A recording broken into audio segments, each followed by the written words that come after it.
असं रूपड देखन त्याला सूर्याचं रे दान दिस उगवला ग्वाड सखे तुझ्या सोबतीनं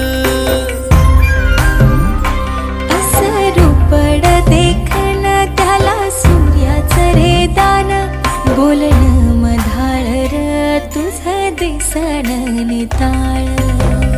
रंग आला गोऱ्या गाली प्रितोली चिंब झाली राणी तुझ्या रूपा पुढे